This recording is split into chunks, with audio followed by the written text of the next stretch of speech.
My name is Becca Nims, and I'm the Family Ministry Director here at St. Paul's, and I am thrilled to be introducing our speaker and preacher today, Harper Keck. She's the granddaughter of Danny and Darlene Keck, a junior at Washington High School, and has a dog, Sully, who she dearly loves. Let's welcome Harper.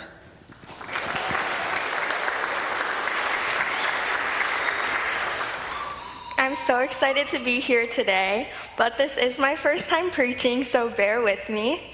Today I'm here to talk all about Barbie and faith. We all know Barbie, the perfect blonde doll that you either played with or that you bought your children or grandchildren.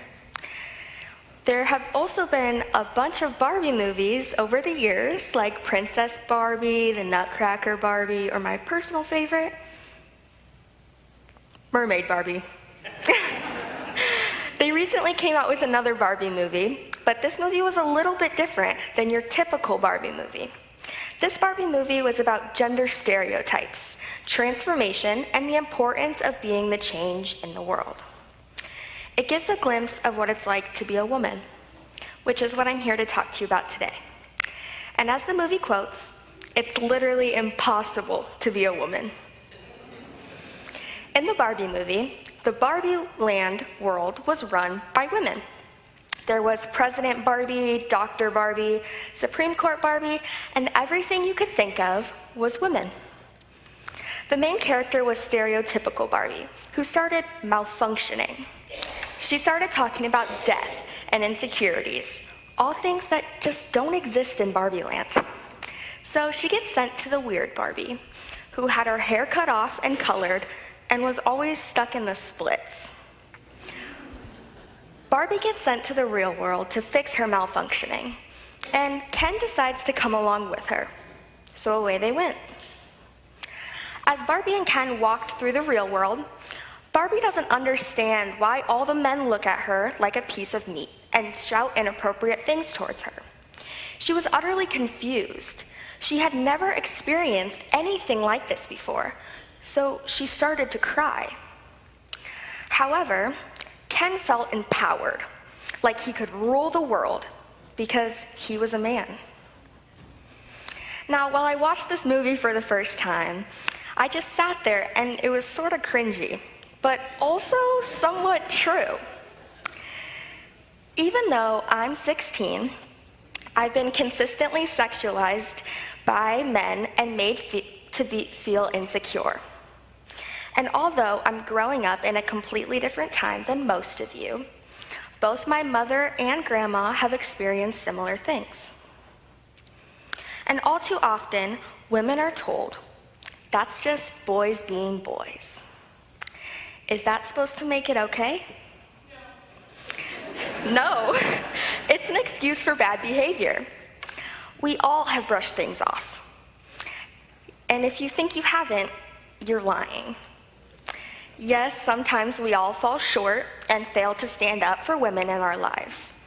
But as Christians, we are supposed to love each other, which means we should grow in love and hold each other accountable.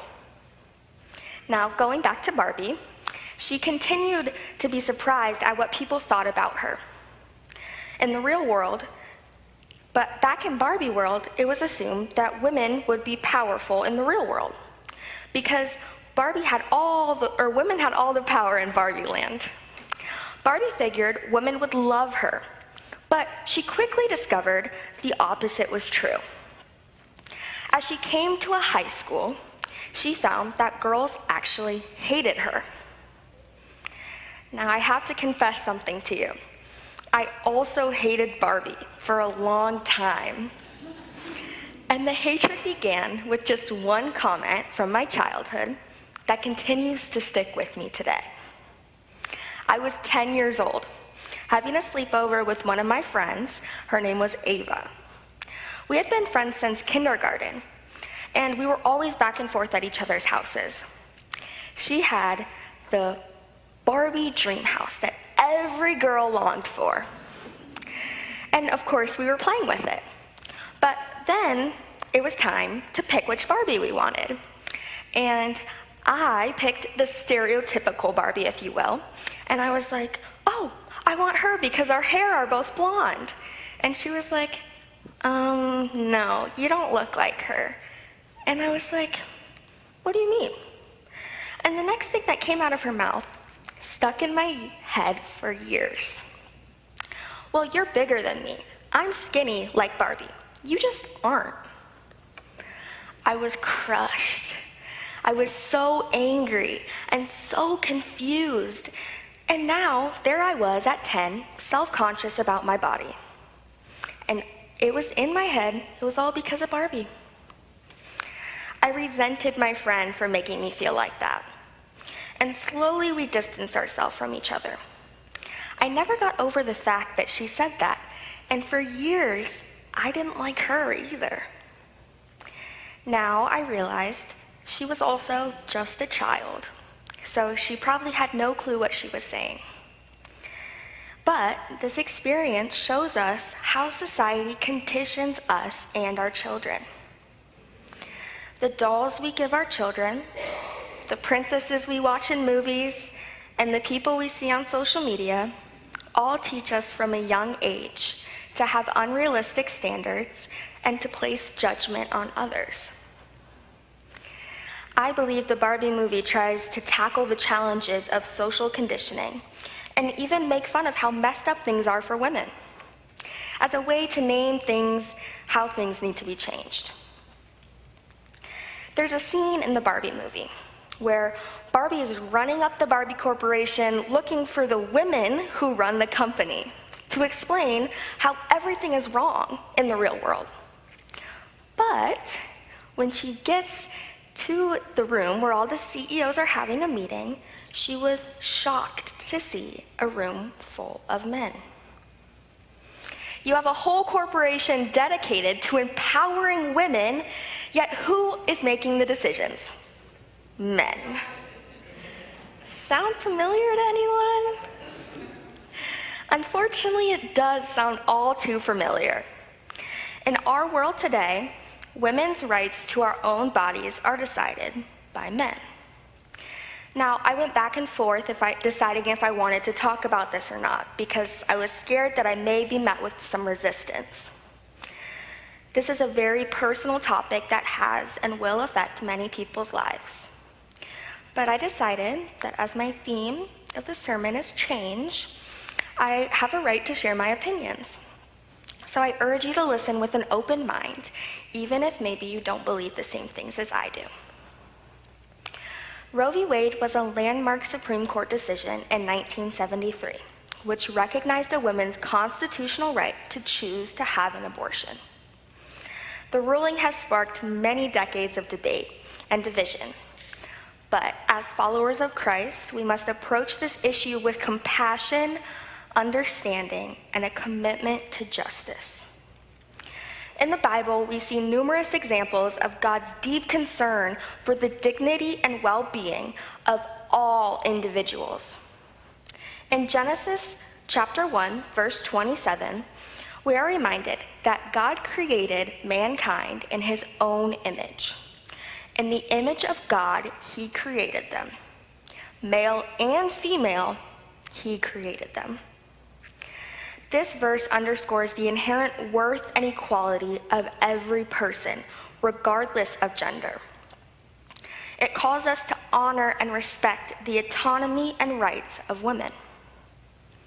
Jesus himself showed profound respect for women, often in ways that were countercultural to his time. He spoke up for what he believed in, even if it was met with resistance and backlash. These actions highlight the importance of recognizing and uplifting voices and experiences of women in our communities. As we consider the implications of Roe v. Wade, we must also reflect on broader contexts of women's rights. Access to health care, including reproductive health care, is a fundamental aspect of ensuring women can live fulfilling lives. We have to advocate for women's rights. We are not only supporting their autonomy, but also their God-given dignity. And I urge you to remember this. Everyone has different life experiences. And it's important that we don't put our assumptions on top of someone else's experiences. We like to assume what other people are going through, but the only person who truly knows is the person experiencing it. You have to take into account that our lives are hugely different from one another's. And at the end of the day, as a Christian, I believe women should have the right to health care. So it's unfair to make decisions for other people. And the most important thing God calls us to do is love. Love your neighbor. Love your neighbor even if you believe differently. Love your neighbor even if they have made mistakes. And love your neighbor even if they have judged you. And just as we are called to love, we are also called to create change. The thing is, change is hard. We know change is hard. And guess what? Barbie discovers change is hard too. Barbie was confused and angry and sad from all the things she had been experiencing. She left the real world to go back to perfect Barbie land. But little did she know, Ken had gone back too, before her, and completely flipped Barbie land around. He introduced the patriarchy. The real world had corrupted Barbie land. It was now Ken land. After Ken changed the world, Barbie started to cry. She wanted to give up because there was no hope. Now the mother and daughter who had traveled to Barbie land to help were there with her. And Barbie said to them, "Why did everything have to change? I wanted it all to stay the same." And the mom said, "Well, that's just life. Everything changes." Barbie replies back to her, "I hate it. I'm just gonna sit on the grass and hope one of the leadership Barbies does something about it." And that's when the mom steps in to get this amazing monologue to her daughter and Barbie. The mom says, "You have to try. Even if you can't make it perfect, you can make it better. I'm so tired of watching every single woman twist herself into knots for people to like us. It's literally impossible to be a woman. You're so beautiful and so smart, and it kills me that you don't think you're good enough. Like we always have to be extraordinary, but somehow we're always doing it wrong. You have to be thin, but not too thin, and you can never say you want to be thin. You have to say you want to be healthy, but also you have to be thin. You have to have money, but you can't ask for money because that's crass. And you have to be a boss, but you can't be mean. You have to lead, but you can't squash other people's ideas. You're supposed to love being a mother, but don't talk about your kids all the damn time. You have to be a career woman, but also always be looking out for other people. You have to answer to men's bad behavior, which is insane, but if you point that out, you're accused of complaining. You're supposed to stay pretty for men, but not too pretty that you tempt them too much or that you threaten other women, because you're supposed to be part of the sisterhood.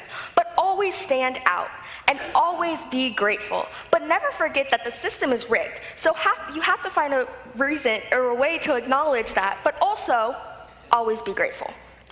You have to never get old, never be rude, never show off, never be selfish, never fall down, never show fear, never get out of line. It's all too hard.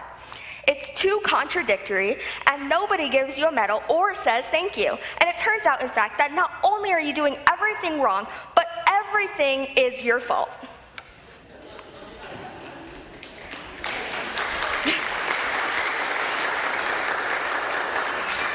The beauty of being a woman, right? I believe that God tells us not to conform to all of this. God doesn't want us to conform to all the evils in the world, but to be transformed by the renewing of our minds. We cannot let this be our world.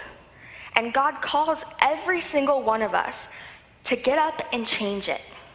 We can't just sit on the grass and wait for somebody else to do it, because it will never get done that way. Earlier this summer, I got the amazing experience to go to Simpson College. And for a whole week, 20 other youth my age and myself got to learn about justice and mercy. We got to talk about all the hard things in the world, like gun violence and school shootings, climate change, Roe v. Wade, all things that are either only adult topics or just not talked about.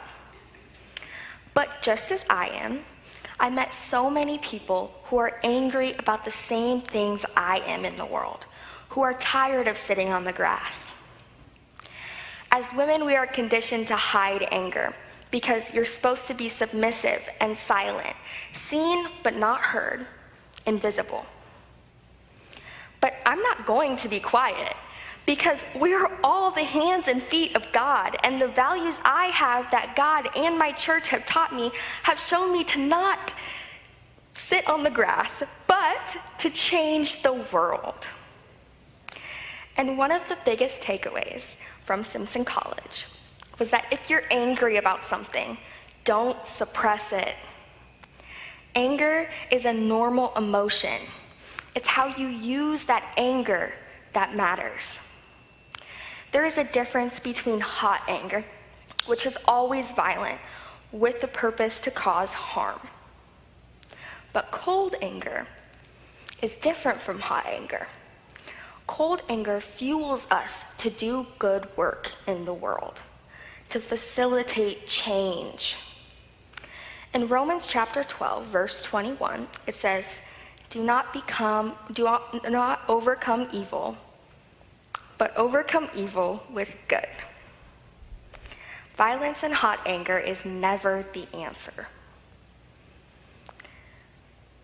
It has to be cold to do good, to create the world that God wants, to change the world we live in now. And as my grandparents in church have taught me, no matter what I believe, who I love, what I identify as, I know I am loved and can accomplish whatever I set my mind to. But it's up to us to show this kind of love to all the other little girls and all the other women in the world. Amen.